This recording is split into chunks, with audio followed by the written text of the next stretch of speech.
সাধারণত বৃষ্টি হলে কিংবা ছুটির দিনগুলোতে রাস্তাঘাটে যানবাহন ও জনসমাগম কম থাকায় বাতাসের মান ভালো অবস্থানে থাকে। তবে গেল কয়েকদিনের টানা বৃষ্টির কারণে আজ রাজধানী ঢাকার বাতাসের মান সহনীয়।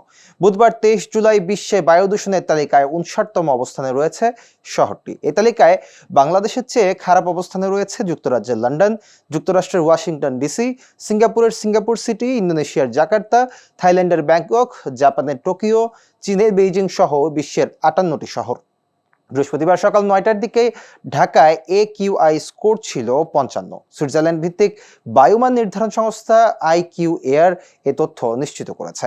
বৃহস্পতিবারের তালিকায় সবচেয়ে দূষিত শহরের হিসেবে উঠে এসেছে উগান্ডার কাম্পালা, যার AQI স্কোর সর্বোচ্চ 185।